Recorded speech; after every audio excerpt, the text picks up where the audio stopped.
Hello everybody, it's Asagi. Today, for the first time, I'm going to react to the video from abroad in Japan. Because I've been on this platform for a while now, of course I check out his channel and learn from him, and I really respect what he does. So I'm really excited to react to his video. And this time I'm going to react to when English in Japan goes horribly wrong. So it's going to be a horrible English, right? So I'm kind of nervous about it as well, but yeah, let's find out. Okay. So this week, as I'm turning 30 years old, I thought today, while I was down the supermarket, I'd treat... Turning 30?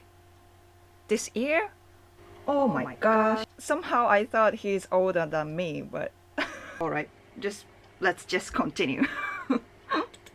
myself to a little birthday present, you know, buy myself something really good. And I splashed big on this... It's actually a little bit harder for me to listen to his English because he has a strong British accent, right? So I have subtitles now, so don't mind it. It's just my English ability, so... rather exquisite and luxurious hat. Now I won't lie, it wasn't the stylish design or the 100 yen price tag that led me to buy this hat. Nice. It was the little bit of aspirational English text written on the front of the hat, which simply reads, "What's in it? Are you excited? Let's adventure. Special every day." You know, and I read that and I thought, yeah, I am excited. Let's adventure. Special every day. Just saying it out loud makes me feel incredibly motivated. And coincidentally, it's a great way to kick off a conversation on Tinder, albeit with questionable results. But I find the hat goes very well with my new shirt, which of course just says has high functionality. Together, it's quite the combination, isn't it? If there wasn't a global pandemic right now, I'd be out on the streets of Tokyo taking the world by storm. But there is, so that won't be happening. The hat wasn't the only thing I bought down the supermarket though. I also bought some lunch, the spaghetti, or as it's known in my store, nice stick. Nice stick. I suppose I've got a point. Who can't honestly say they love the taste? That bread is actually pretty popular in Japan. You can get it in convenience store, and I loved it as a kid, but I didn't really pay attention that English, you know. I just read that katakana Japanese part and didn't really I didn't notice. Okay, interesting.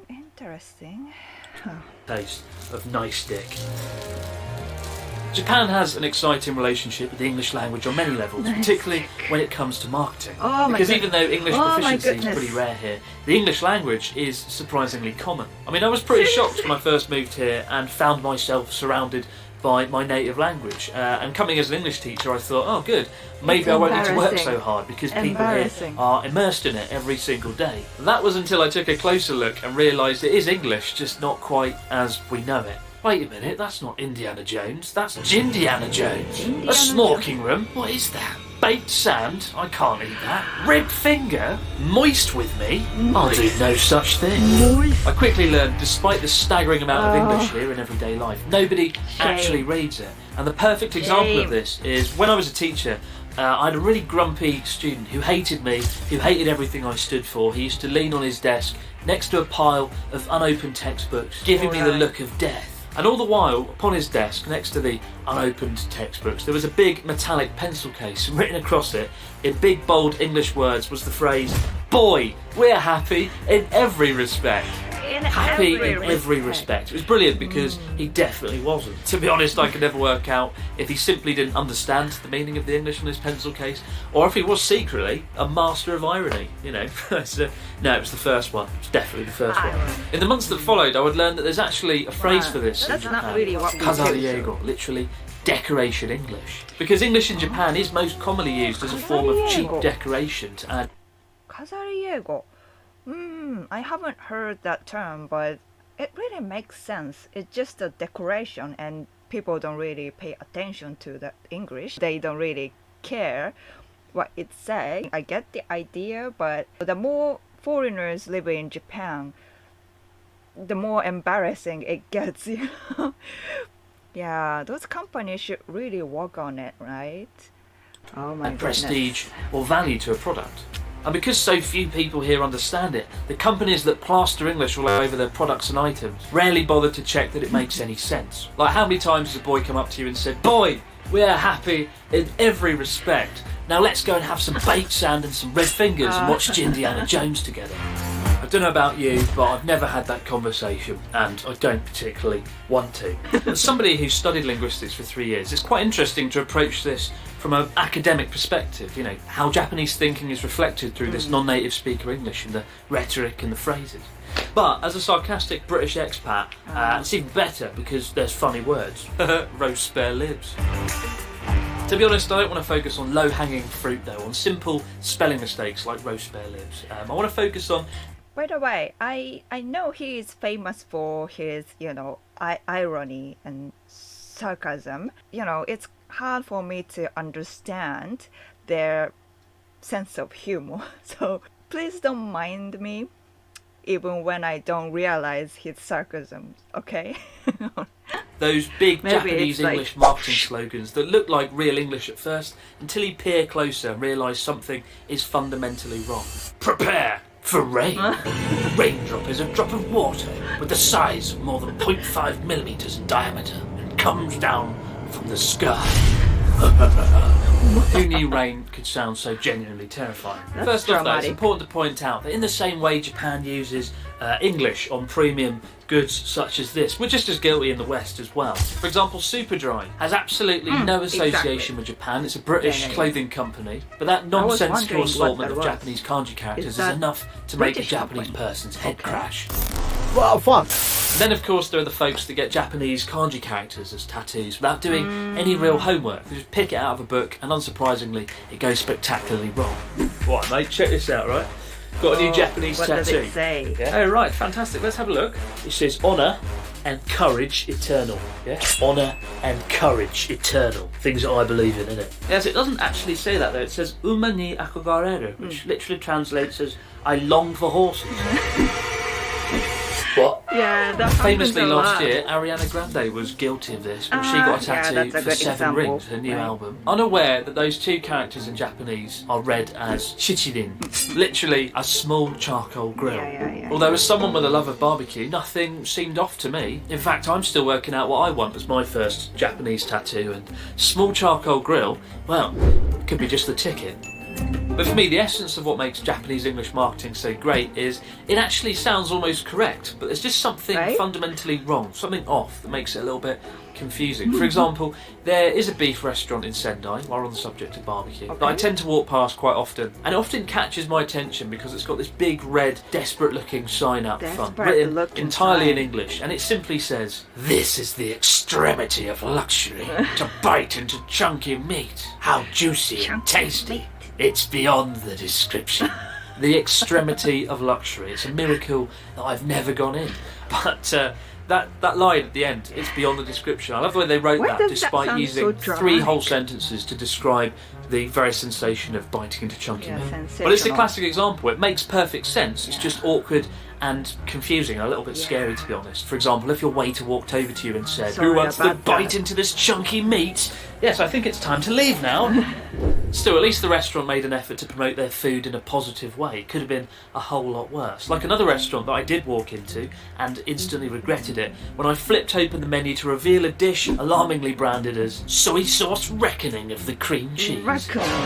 Soy sauce reckoning of the cream cheese. How did that go so wrong? It sounds less like an appetising dish and more like some kind of torture, like waterboarding, but with soy sauce and cream cheese thrown in. It's quite common for words like that to put me off food in general. Like the other day I was at the supermarket and I saw some rather delicious looking cookies, and I went out to reach them to buy them, and then my eye caught the little description of them in English on the side of the box, which said, "It's a cookie baked in brown."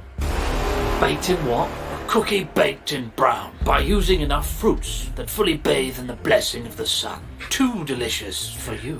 Yes, that's right. Not one delicious, but too delicious for you. So mouth-watering with the cookies baked in brown. What does that even mean? I've had cookies baked in an oven. I have no I've idea. had cookies out of a microwave, but I've never had a cookie baked in brown. Have you? I hope not. For some reason, I've noticed Japanese marketing loves to exaggerate where the fruit has come from, like turn fruit into some sort of magical thing. For example, here we've got fruit that's been bathed in the blessings. That's true. I mean, don't you care about it? Where does the fruit come from?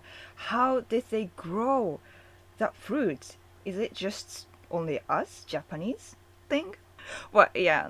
The English is which, to be weird. honest, does sound quite good. Would you like some cherries? No, not really. Would you like cherries baked in the blessings of the sun? You bet I fucking would. In a previous video, I uncovered a box of orange flavoured cookies, and that time they weren't simply referred to as oranges, they were branded as delicious presents from the sky, as if God had stuffed half a dozen oranges into a sack and thrown it through the gates of heaven, down to the peasants below.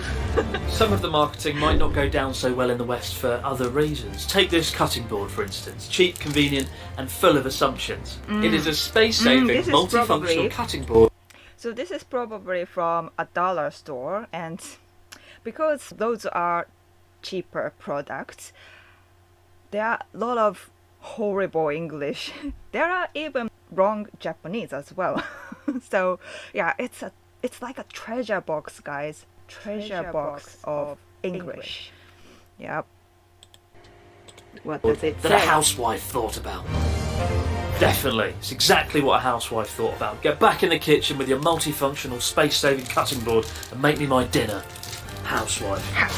Ridiculous. But if you really want to go down the rabbit hole of crazy Japanese English marketing, look no further than everyday household items. Because in Japanese marketing, companies like to emphasise how the product will make you feel when you use it. Combine that ethos with decoration English, and it's a recipe for disaster and excellence. For example, here's a range of products that I've bought, and I'd like to take you on a journey through a hypothetical day where you'd use each one of these bizarrely branded products.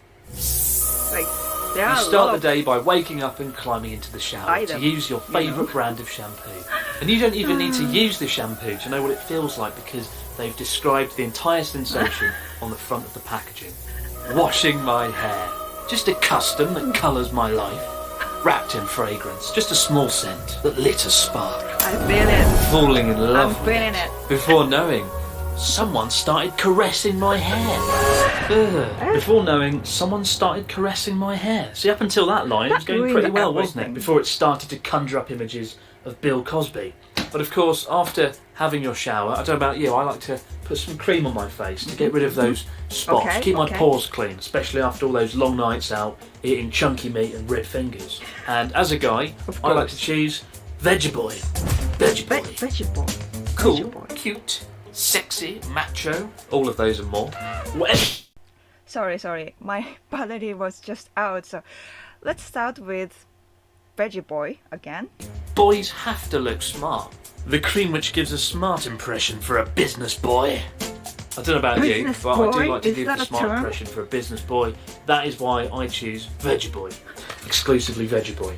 Preparing to go to work, you start to pack your bag with all the things you need to have a successful day. In my case, a motivational notebook with a little quote on the front to fire me up and get me inspired. It says, "You alone can change your life. No one else can." Fucking yeah. Have a really fun day. Meow, meow, meow, meow, meow, meow. Brilliant, that's my motivational cat notebook. And of course, you'll never quite know when you'll need a stapler, so I like to take my stapler. This was a confusing purchase, admittedly. I mean, it's not every day you buy a stapler called Stick Kyle. At first, I thought this might be a pen, but luckily there is a little bit of text under Stick Kyle that says, "Is this a pen? No, this is a stapler." Oh, thank God, that cleared up any ambiguity surrounding the stapler. Sometimes I wish all products would solve their ambiguously crap packaging with such useful marketing. Is it a teaspoon? No, it's Vegiboy. Think of all the time you'd save down the supermarket.